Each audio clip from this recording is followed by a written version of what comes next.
All right, we look good. It's Monday, June 7th, 2021. I'm Rim. I'm Scott. And this is Geek Nights. Tonight we are talking about UX design. So the other day, we recorded Geek Nights, the last show that you probably listened to, like you do. Scott sends me the audio. If you listen to it, you shouldn't, but... Yeah, if you listen to the Thursday episodes. So we finish it, and Scott sends me the audio, and usually I don't actually look at that until after I eat dinner and do some other stuff, but I'm like, you know what, I'm going to get it done now. And I open it, and, you know, I am a skilled professional audio engineer. I know my biz, and when I open Scott's file, I see it looks wrong. There's something wrong with it because the spectral display shows that I can see like mouth sounds from Scott wiggling through that view. Like I can look at it and see like lip and tongue action going on. Right, well, what happened was I had reinstalled Windows for other reasons, which means I reinstalled Audition, which means I got a clean install, and then I made a new template because I guess I blew the old one away, or maybe I didn't, but I didn't want to bother finding it, and so I just made a new one. So I was just like new, and I saw that there were new options because I hadn't, seen any of this stuff before because I hadn't reinstalled Audition in forever, right?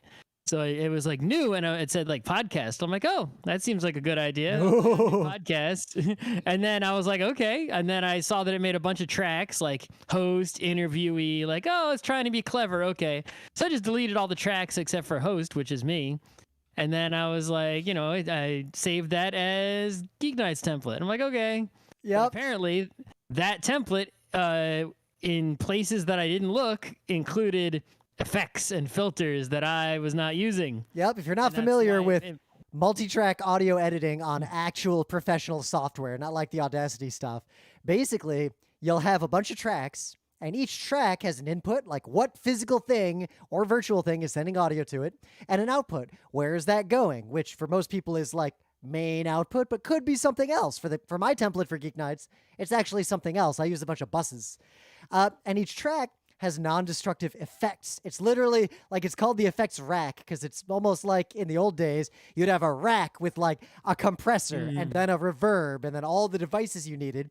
And you just daisy chain that shit together. So in Audition, you just literally have a list of all the effects and they are just applied in real time on playback to each track in order.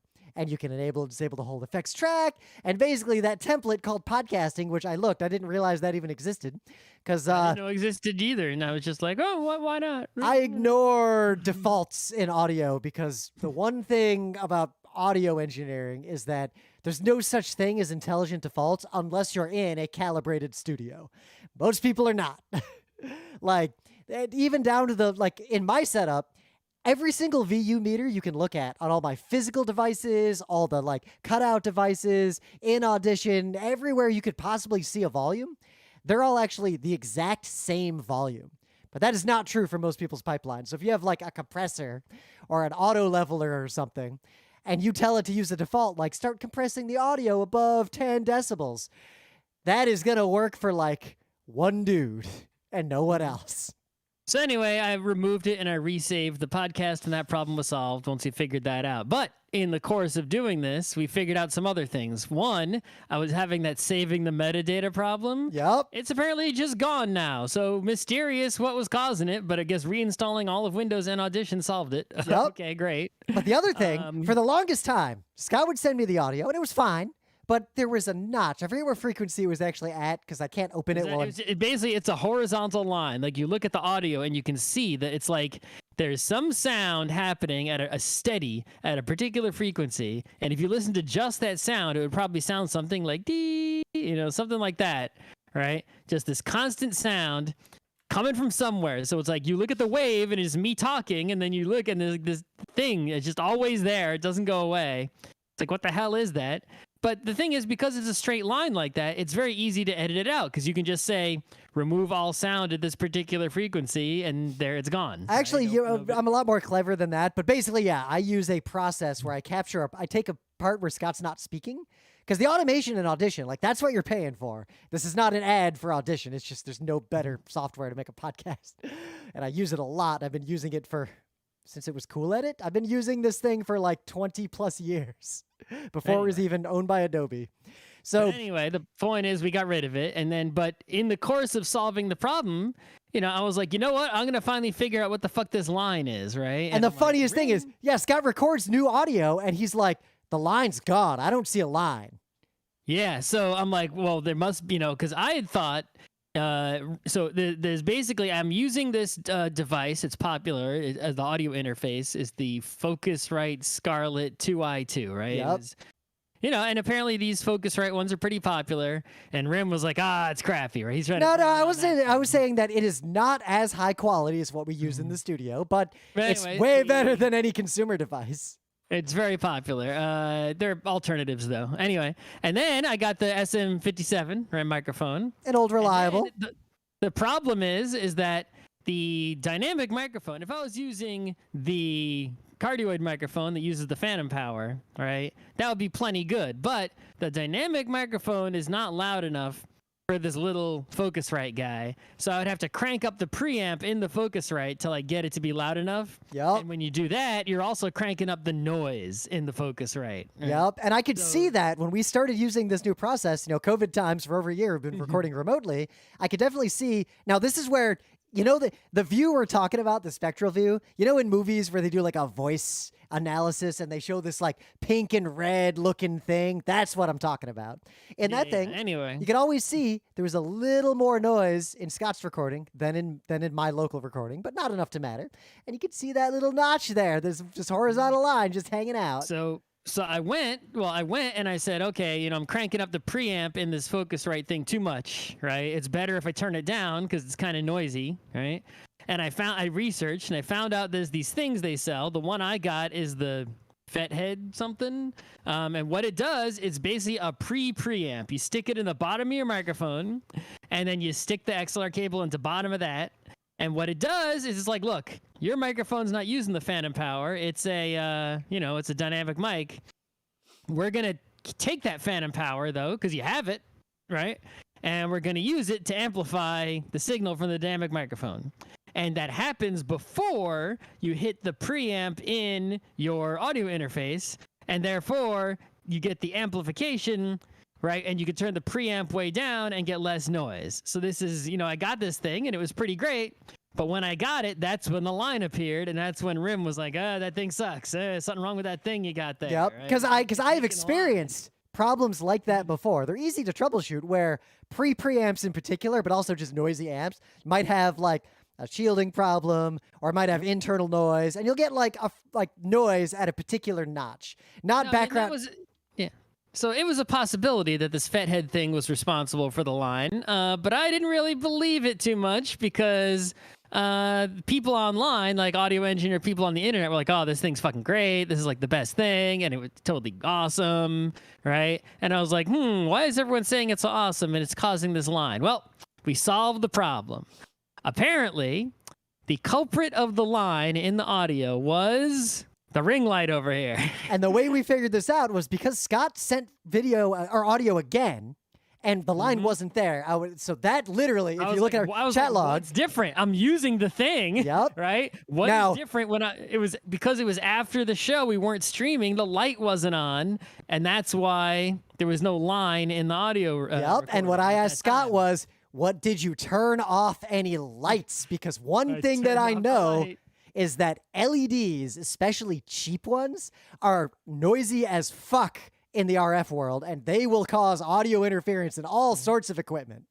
So what was actually happening is I did some tests, and what I found out was that the RF, whatever coming out of that light, radio-wise, that's, it only gets picked up by the microphone itself, right? So if it's not the XLR cable, it's not shielding on the interface, it's not the little preamp, right? Yep. The microphone itself is the only thing that picks up that signal from the light. So if I don't have a microphone, then I don't get but I can't not use a microphone, right? So what was actually happening was without the preamp, I had to put the microphone really close to the light for it to pick up that line. And I could actually see it happening as I moved the mic closer to the light, that the line was like appearing and disappearing, right? In the audition. But once I attached the preamp, it was boosting the signal. So now, even though the microphone was further away from the ring light, the line was still getting picked up because the preamp was amplifying the tiny thing that the microphone is picking up. So I turned the light off because the sun's shining in the window, and the sun sets not till like 8, and we're not going to be podcasting around then. So we'll see how that goes. Yeah. But in the winter, it's still only going to need a light. If you want to see me sitting here with my eyes closed. That is like the kind of thing that honestly, like if you're podcasting or doing anything with audio and like this conversation is interesting to you, those are the kinds of things that come with experience where you'll just know like what could cause, like if that notch was at 60 hertz, I know exactly what was causing it. The fact that it was not at 60 hertz implied it was interference or a noisy preamp. Yeah, and it's not worth it to me to buy a more expensive light that might not do this, and a more expensive light might still do it. So. Yep, because more expensive lights are still built with cheap components. LED lights, especially like the kinds of stuff you'll use for a podcast or a video game stream, they're just either not shielded at all or like violate all sorts of FCC rules. They're just shitty. Do an experiment though with some tinfoil and see what happens. Ooh, I might make a tinfoil shield or something. Yep. And the only reason I'm not having a problem with all the lights around me is one, I have name brand like cool lights here, but two, my audio device is heavily shielded because it's really fancy.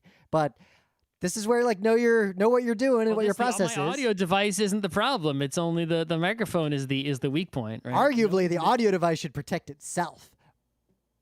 What do you mean? It's not protect itself from what? It's not the signal isn't coming from the light into the audio interface. It's going into the microphone. The thing is shielded. It's if I take the microphone far enough, well, I guess right away from the light, but the audio interface is right next to the light. It doesn't pick up the line. Yep, unless you get a shielded microphone, which is difficult, or do what you're about to do, or like what I was doing, just put a notch filter in the way to get rid of that noise. Yeah, but anyway, we finally solved all the mysteries thanks to reinstalling Windows. Yeah. So there's a bunch of news. We'll talk about a few of them. There's one little one I actually want to talk about because I didn't realize this was a problem because I just didn't think about it. So only recently, like right now, are carriers, like phone carriers, going to start sending vertical location data, elevation, when someone calls 911 in the U.S. Previously, they only sent like latitude and longitude, like where's the address? And because that's all the GPS system will tell you. To get the elevation, you need to use other sensors in the phone to figure out how high up you are. Well, GPS can tell you elevation depending on how many satellites you're looking at. There's a bunch of I guess that's possible, yes. It's more, the problem was more that the system that was set up to collect this data, display it to like the people answering the phones, is really complicated and very prescribed. And it was basically an IT problem to get everything in place to send this data. And the carriers complained that they're having so much trouble doing this. The FCC actually mandated to send vertical like height information in 911 calls in 2015. The deadline to do so was June 2nd, 2021. You'll notice that was recent. The problem is, right, is that that's the correct process, right? You come up with a standard, right? You government mandates it, right? Everything was done correctly, right? And the carriers are just, taking their sweet ass time. And I think the problem is that, what's the penalty for them not doing it? I'm glad you asked that because the penalty for them not doing it was what? They got fined a little bit or nothing, right? Yep. So the news is that this is going live quickly now because the June 2nd deadline was approaching. AT&T, T-Mobile, and Verizon, all apparently independently of each other, said that they needed an 18-month extension because they had trouble testing this due to COVID. No, the government's response was, we fucking told you in 2015. That's right. So the FCC began an investigation into these three companies in April this year to find out what was taking so long. The three carriers... They were just taking their sweet-ass time on purpose. They didn't give a shit. The three carriers magically suddenly said, yo, we'll get this done within 7 days. Stop investigating us, and we'll pay $100,000 each. For some reason... Please leave us alone. Even though... I don't know who's ringing my door. Hold on. Uh-oh.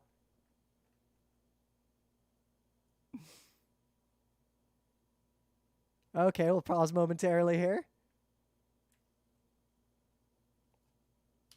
It is strange. You know what? I'll bet when Scott comes back, I'll bet what's happening is there is a person trying to get New York mayor primary race nonsense done. Either a signature or a donation or something. That's the thing in New York City. If you don't live here, you might not know that oftentimes people will sneak into buildings that have door people to knock on doors and do political stuff because otherwise there's no way to get to people to get signatures. Oh, Scott's returned. All right. Well, that was strange. All right. I made a bet with the listener. I suggested what I think was at your door. So now I'm curious what was at your door. I had to push the record button again. Oh, God damn it. Don't do that. I just naturally, like, you know, if I get up, I feel like naturally I have to push a stop button or a pause button. That's probably a good option because the alternative is, oops, I accidentally recorded everything I did in this room or accidentally live streamed myself pooping. Like, yeah, something like that. So, someone was ringing my door. Apparently, the building wants a photo of the serial number of my dryer. And I was like, there's nothing wrong with my dryer. Why do you asking for this? I didn't report anything about the dryer. I might get my bet there is either there's a recall they got to look into. But why just me? Why not everybody? Maybe they are going to everybody. No, it was clearly like, because I questioned it and they were like, which it clearly wasn't an everybody. And if it was an everyone, they would just like post a sign or, you know, something. They were calling me specifically. Yeah, maybe they know a problem. I don't know. That was very strange. It's interesting. I was betting it was going to be a political thing because people keep sneaking into our building to knock on doors to get petitions signed and shit. Yeah, one person. They like wait for the doorman to be distracted and sneak in. Like it's kind of funny. Someone got into our building yesterday, but I was in the shower. And so I didn't get the door. Yeah. But if I had, I would have been like, how the fuck did you get in this building? Like, what, you know? Yep.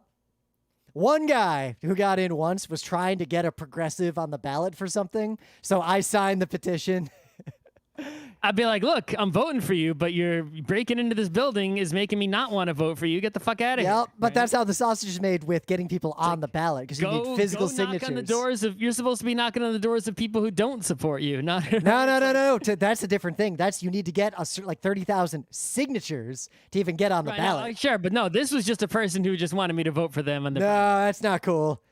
Now, if it had been a candidate like Andrew Yang showed up at my door, I'd be like, get the fuck out of my building. How'd you even get in here? What the fuck are you doing in here, asshole? Get my camera out, start filming him. Andrew Yang trespassing. Whoever it is, right? I'd be like, trespasser. You know, Eric Adams trespassing. Even if it was the good person, right? You know. All right. Joe Biden trespassing into my building. Get the fuck out of here. Actually, I'd be like, Joe Biden, I want to talk to you about the filibuster. Do you have a moment? Would you like to come in? Yeah, you're not doing a very good job of convincing that other guy. Right? Try harder. Are you recording again? Yeah, I've been recording. Okay, just making sure. Once I realized I pushed I'll deal with that shit in post.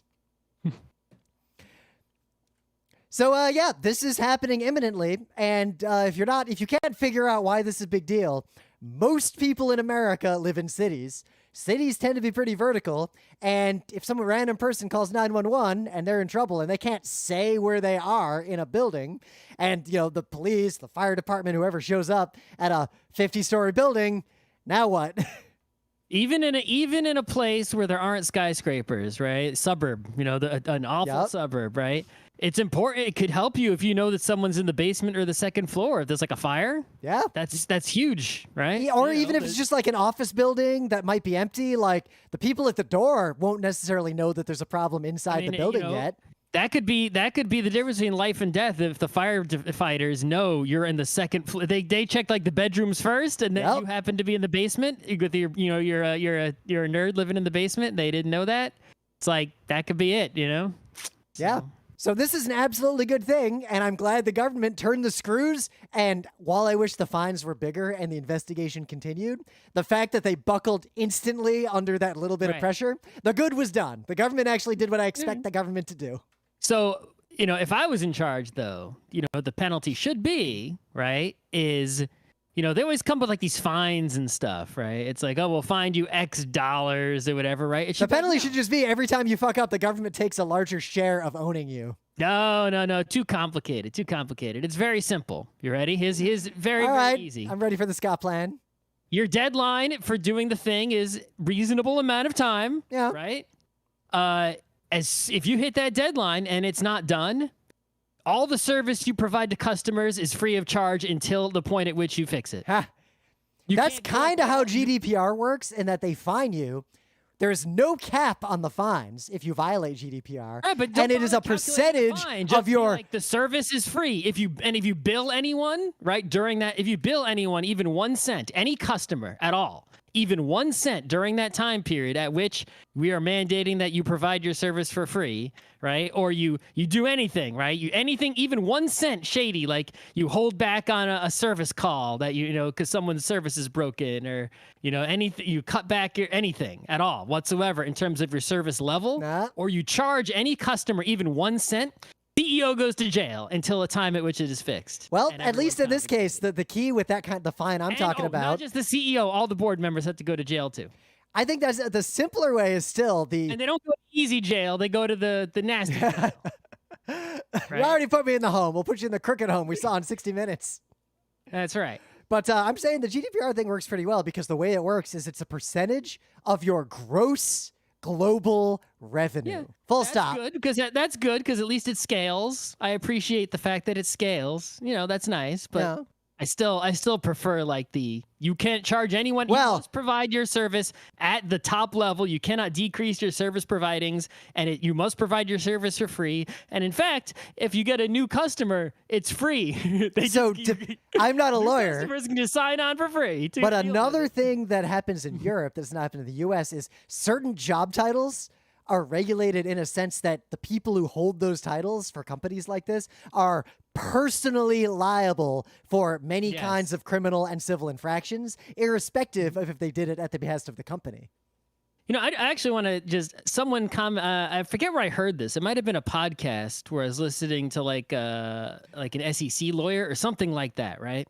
And he was talking about how in, the US, right, the financial guys are always trying to deregulate, right? They want there to be less laws. If there's less laws, then they can be evil businessmen, right?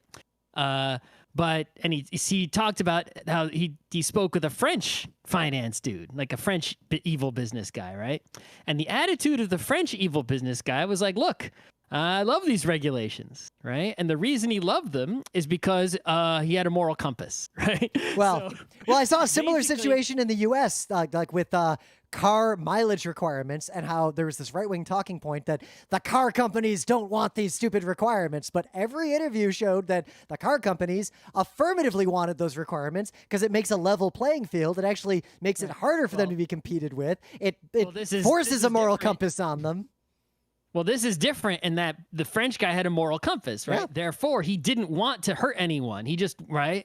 So because of the regulations, he was like, look, I don't have to, like, my job is way easy. I can do whatever the fuck I want. I know exactly where the lines are, right? Just don't do anything illegal. Well, like in ice hockey, I can hit people all these different ways, but I can't hit them like this. I can just do whatever the fuck evil business I can come up with, as long as I'm within these rules, and I just stay within the rules. All the, the regulations are there, and I never, no matter how evil I am within those rules, I don't have to feel bad about it. I can go home and sleep at night. I don't have to give a shit, right? It's like, because I know that either, A, I'm not hurting anyone, or B, if I do hurt someone, they're going to regulate and fix it, in which case I sort of actually did a good thing by exposing, Whereas in the US, it's like, if you're an evil businessman, it's like, okay, if you have no moral compass, then you can just do whatever evil you want, right? Pretty much. But if you have some sort of moral compass, it's actually, the deregulation actually makes your life difficult, because you're constantly, how do you sleep at night? It's like, all right, well, I want to do evil businessy man stuff so I can make more money.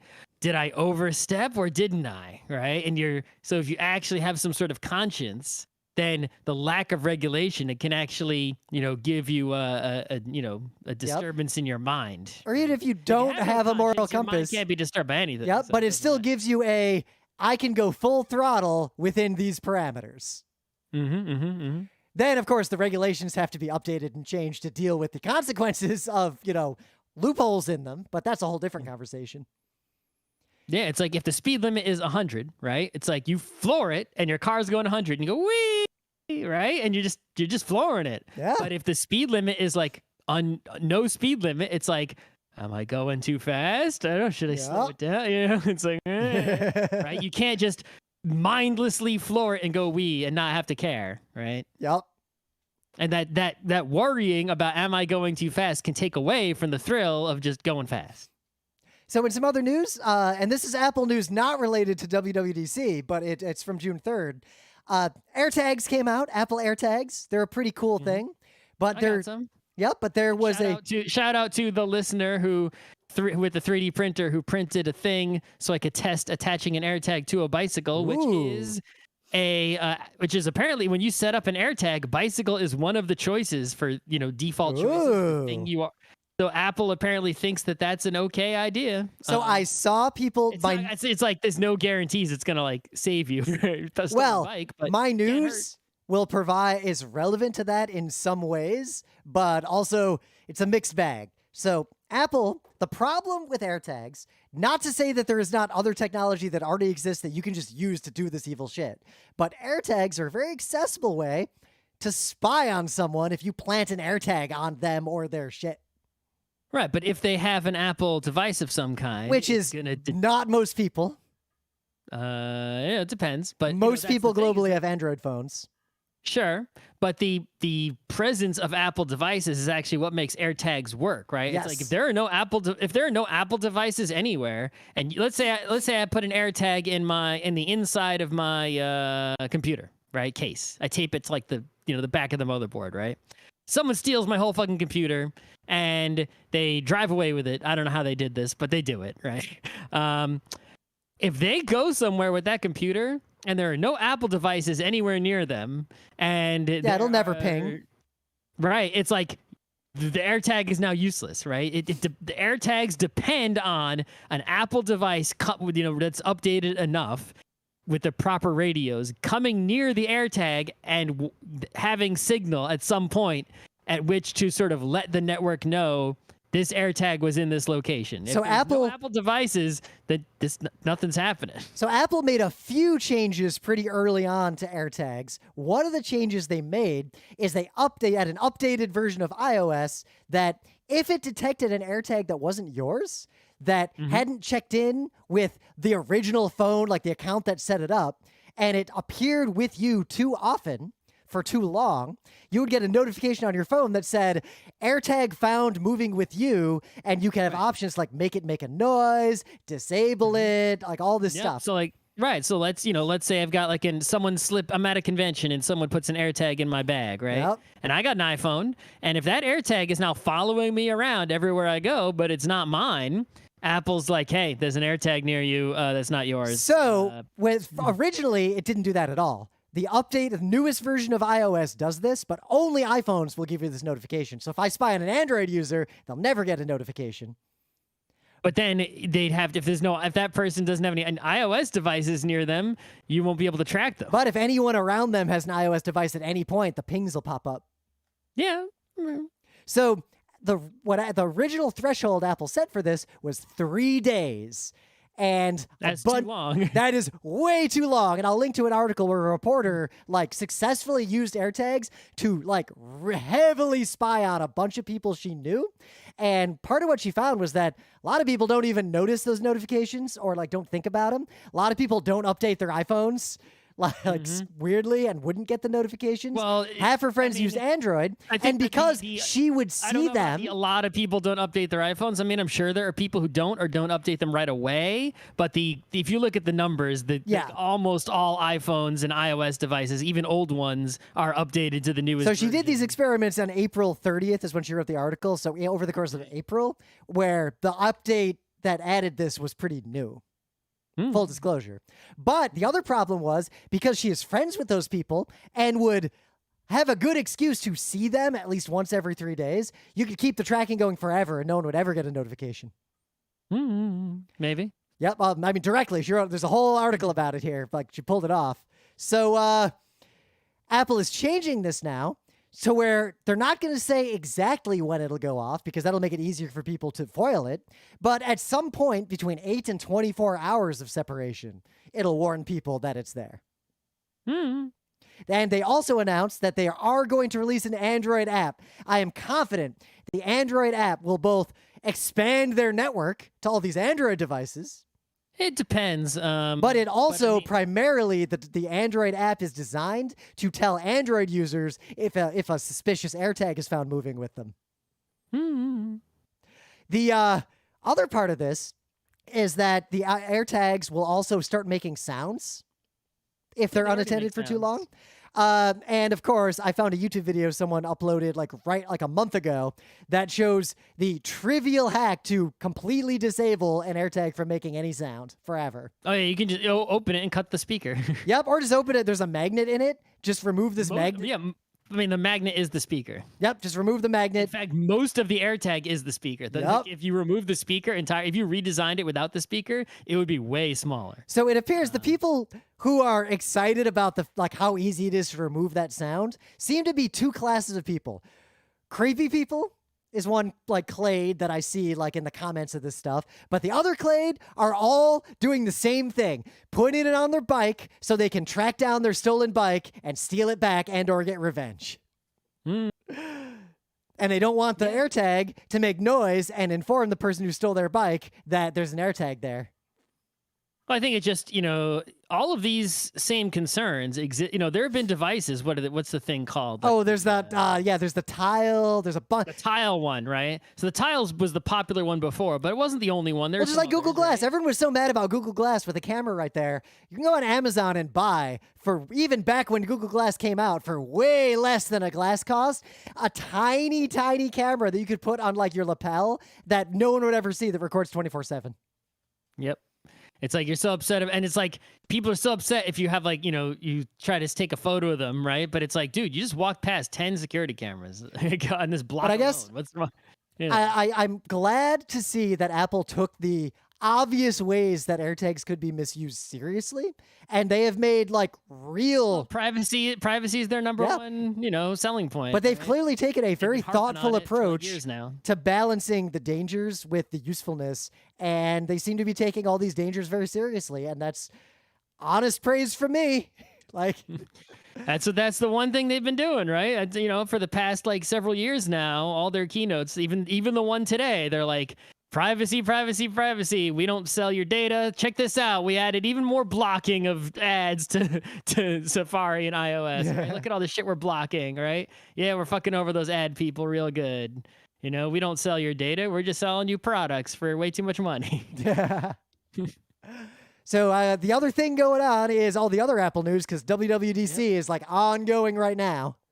Yep. So WWDC, this is usually, it's a developer conference. This is usually when you're going to get your news about, the OS updates and such, right? And this year, there wasn't any one thing that was big, exciting, whoa, right? It was lots of little stuff, some of which interesting, some of which meh. Most of it was the typical Apple thing that they always do, that I always bring up, which is some functionality that already exists that other people already have, and Apple makes it a new feature and act like they're so great. It's for example, they added basically a KVM kind of situation where you put your iPad next to your Mac, next to another Mac, and you can use one keyboard and mouse and move them all the way across everything, right? Yeah. It's I have this mouse without borders thing, and that's not even old, right? And these much older KVM ones, it's apps like that have been around 10 plus years that let you just move one mouse, one keyboard, one computer and control several computers over the network. Yep. That's old technology. Usually what Apple brings to the table is if you got all Apple devices, it all kind of just it's works. It's only going to work with all Apple devices. But the fact that it kind of just works is, I think, the big selling point. That is true. That's, they do, they do it better, right? The iPod was better than the existing MP3 players at the time. Yep. Of course, as Penny Arcade stated, instead of an iPod, they invented the MP3 player. It's no, you didn't. Yeah, as Penny Arcade said, you can buy an iPod, or you could buy one of those ones that just read MP3s off of a CDR and cushion it with several $100s in cash. Exactly. So stuff along those lines, right? Yep. They reinvented a wheel and whatever. They did announce that. Well, they announced that FaceTime is coming to Android and Windows, but back that off a little bit. It's coming to the web. Right. So what they're doing is, FaceTime. When they announced FaceTime originally, you can watch that keynote. Steve Jobs is like, this is going to be open source, right? We're going to make it an open protocol so anyone can make FaceTime and iMessage like open. And that ended up being a bunch of bullshit. They decided not to do that. And in fact, during the Epic case, they discussed there were revealed discussions about why they ended up not doing that. Because they thought it would make it too easy for people to switch over to Android phones, right? Because they wanted iMessage to sort of keep people on iOS. I think that the government should force them to, say, hey, you said you were going to do it. False advertising. So you have to do it now. Too bad. Yep. Anyway. But there's all these little minor updates like that I don't think will materially change how anyone uses. What they did do is they added a feature to FaceTime where you can, schedule a FaceTime and then get a URL link to the FaceTime and send it to everyone so that they can click on it at the right time to join the FaceTime, which is, standard functionality for video chat that they didn't have because theirs is more of a phone thing, right? You'd be like, start a call, right?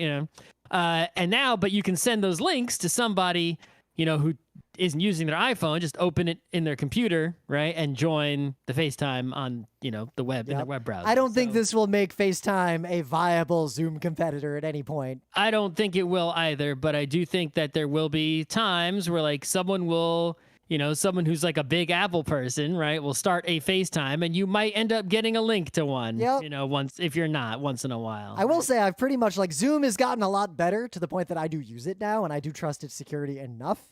I pretty much use Zoom and Discord for that.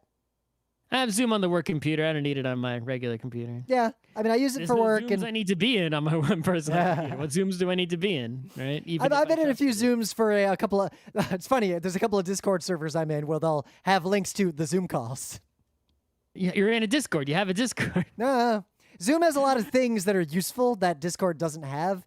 That's surprising. It's like, if I'm any one of these companies, right, who's working on there should be a giant Ouroboros of them just eating each other's features. Right. It's like if I worked at Discord or Zoom or Google or Apple or I'd have someone whose sole job was to use the competitors and tell me about the cool things they do. I would be literally just open up all the other ones and copy all their featers. And mine would be the one that has every feature, right? I don't think Discord does breakout rooms the way Zoom does. Zoom's breakout rooms. Discord does any breakout rooms. It's like, I'd be on, be like, hey, they have breakout rooms and we don't. Do it. Do it now. We need that. All right, anyway, what other? The one thing that Apple announced that was big for me, but they didn't say too much about it, and I'm cautious, but at least it's I've been asking for it for a long time, is I want to be able to make an iPad or iPhone app on my iPad. I don't want to have to buy a fucking Mac to do it, right? So I wanted Xcode for iPad. That does not exist. All that exists for, is they have this what's it called? Swift Playground. It's like a little app for iPad and iPhone where you can learn the Swift programming language. Right, like tutorials and stuff, and if you're that always fucks me up because Swift is also the name of the global transaction and payments network and protocol. It's the name of the iOS programming. Yeah, I know, but it's also the name of a thing that I work with a lot professionally. Anyway, the point is they are adding the ability. They aren't making Xcode for iOS or iPadOS. They are making the Swift Playground app is going to have the ability to. All they said was that you will be able to make an iPad app, an iPhone app, and get it in the App Store using just your iPad only and not anything else. So that's basically what I wanted. The only question I have is it seems like, it's part of the Swift Playground tutorial kind of deal. It might be babies first. It might be only babies first. Will you actually be able to make an app using any of the iOS APIs that are all, the huge pile of them, right? But it's still a step in the right direction, even if it's minimal. Because I'm absolutely going to be making iOS, iPad OS apps. Because the old man thing that we are both insistent on, something the kids cannot let fail. The devices people use have to be capable of making software to use on said devices. Yep. Well, that is really important to the future of computing. it's happening, so that's good. I just wonder, it's like, will you be able to make any conceivable app using it? I don't. We'll find out, right? But that's good. I basically got half or most of my request, I guess, that I've been requesting for several years. So I'm not gonna complain about that, right? They seem to be pushing their, I don't know, and other stuff. They seem to be pushing their home stuff a bit more, in terms of like, watching things on every screen. You can now AirPlay to a Mac, right? So if you got like an iMac as your TV in your room, you can, have your iPhone and say, hey, display this on the Mac instead of just Apple TV, things of that nature.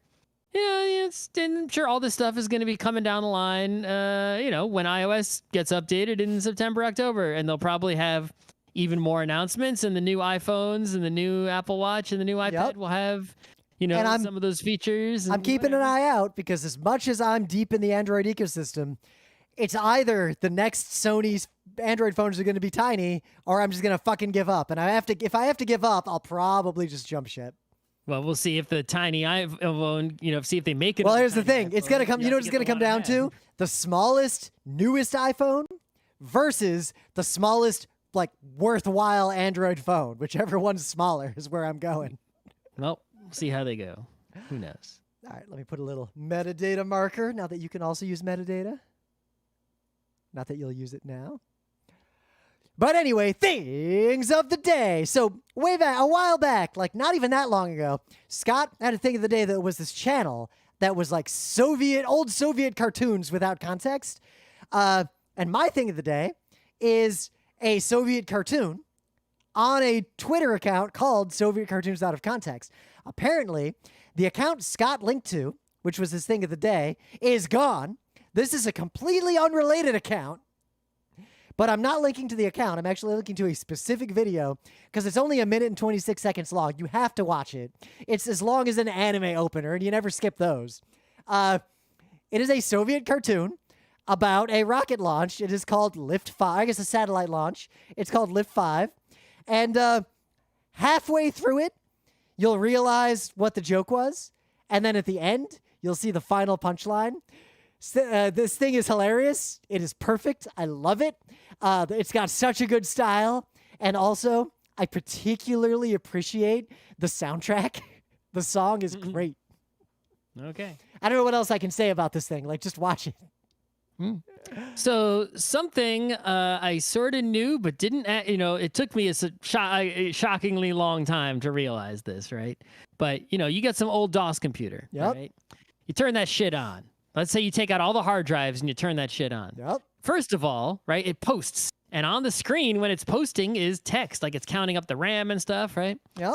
And then when it's done, if there's no disks, it's going to say no system disk or disk error on the screen. Yeah. Right? So your current PC will probably do the same fucking thing. Yeah. It's not BIOS, it's all different, but same concepts. Sure. Yeah, it's UEFI, whatever. But there's no hard drives in there. How is it, it's writing text on the screen.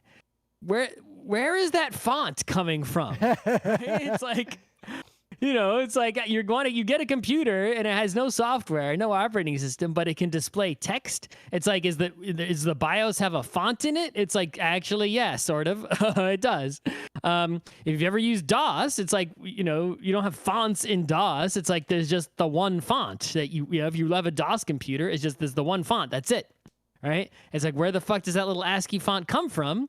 It's actually, where is it? It's in your VGA ROM on your video card, right? In the ROM on the video card, there is a font in there. It's a low res pixel, VGA font. And pretty much every video card's got one. So this dude, he had a few different, he's apparently someone who really loves DOS and DOS programming, even still to this day. I can feel that because I read the, I was about to say man page. It's not the man. I read the documentation on MemMaker yesterday, just kind of randomly. Anyway, so it's a person who loves DOS and doing DOS things, is still apparently programming Pascal stuff on DOS, right? So, but they apparently had old video cards for DOS, like ISA ones. And those ones, he really liked the fonts in those ones, right? But he got a newer one, a Sang Labs W32i with 2 megabytes of RAM. And apparently this is like an amazing DOS video card. It can even play Quake at 320 by 200 at full Whoa. frames. All right. Like a really good DOS video card, but really kind of meh font, right? Meh font. Not nice like the fonts they had on their previous video cards. So they got this tool, and the tool is called Fontraption. You can just get it. It's this website, whatever. The link to Fontraption is in this article. And to basically manually edit the font that was on the new video card, right, and overwrite the ROM, right, with the new font in place of the old font. Because taking up the same amount of memory. I love just the first line of the essay section. Quote: VGA ROM fonts cannot be replaced that easy. Yeah, so sort of an epic story about replacing the font in a new video card with the font from an older video card. Also, these fonts are totally my style. I love these fonts. I wish I could. I'm always looking for a font that looks like this just to use in Vim. But the problem, I guess fixed sys in Windows comes close. But the problem is that you can't, it's not realistic because they don't have enough characters, right, for the modern day with Unicode, right? They're ASCII fonts. You can't use them anymore, right? But I just, I do like how they look. So, yeah, you can learn about VGA fonts, which I also learned about from this awesome story. Yeah.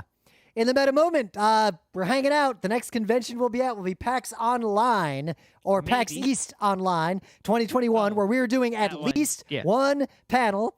We did a panel a long, long time ago called Atari Game Design, where we played a bunch of Atari games and talked about the game design live on stage while we played them. We're going to do a completely updated version of that and actually focus on a bunch of single-player games instead of just multiplayer games. I think it'll be fun. We may or may not do an additional panel or two, but stay tuned. Also, looks like the theme of this PAX East Online is going to be like a summer camp theme. So I want to do something with that theme, but we'll see if we actually have the energy to do something with that theme. Whatever. You were the one sending me Amazon links to fake fire we could buy. It was your idea. I was just showing you that it was out there. Yeah, it is out there, so we'll see. Otherwise, the book club book is still The Tale of Genji. Reading it a little bit now that it's warm out. I can just sit in the warmth and read. I biked too far and didn't read. Yep. The problem is, because we biked to Poughkeepsie and I took the train home, and I thought, all right, it's 2 hours. You got to read on that train. I thought it's a 2-hour train ride. I'll read for the first hour and then I'll fall asleep. And I had just biked 102 miles. So I got on the train and I immediately fell asleep and I woke up at Grand Central. Well, so that was that. Otherwise, just keep it on. Follow CDC guidelines, and most likely the next convention you'll see us in person at. The one that's most likely is PAX Unplugged in November. We'll see. Maybe. I hope so. I said most likely. That's the one that has the highest chance of success. Yeah. I think I think Rim said the same thing. Is my policy is basically look, right? Would you get on a plane if they said, all right, everyone on this plane, just in case, we're going to make you all wear a parachute the whole time, or you're going to get on a boat. Yep. We're going to make you wear a life preserver the whole time, just in case. It's I mean, shouldn't the plane be safe enough that not all the passengers need parachutes at all times? Maybe under the seat or something, right? But just you have to wear it the whole time. It's that risky, yep. Right? So it's if you're going to have a convention and you're going to say that I have to wear a mask the whole time, well, then in that case, you're basically admitting that the convention itself is risky and therefore we need to take precautions the whole time, in which case I'm not going to go to that because it's risky. The convention itself has to be safe enough fundamentally at its core that I do not need to wear a mask the whole time I am there, right? For me to be willing to go to it. Now, even if you're not afraid of all that, there is a much more selfish reason not to go to a con like that. It's one thing, people who have to work, during this, you might wear a mask for 8 hours with a break at lunch. But imagine going to a con like PAX and having to wear a mask the entire time from 9 a.m. to midnight. I don't buy that. Wearing a mask is no great discomfort, right? That's you don't wear glasses. They fog up constantly.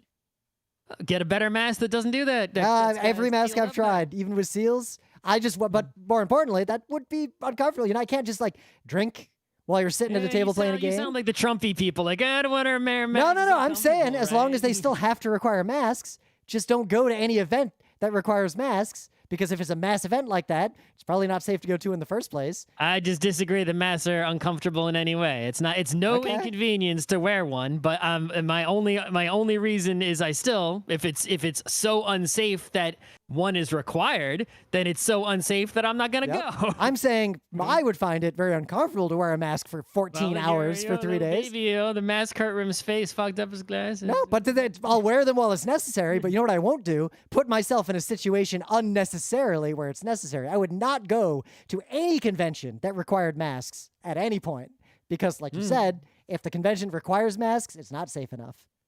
That's right. And Otakon is happening if the situation is not such that we can just safely have a no mask convention, then it's not safe enough for us to have a convention. So Otakon is going forward with the in-person con in August, beginning of August. Not going to that shit. And they're requiring masks for all attendees for the entire time they're in the convention center, and there will be designated areas for eating. So I'm not going anywhere near that.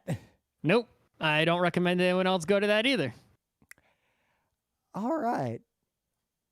So we ended up talking a lot about news. The show is 51 minutes long already, even if accounting for the thing.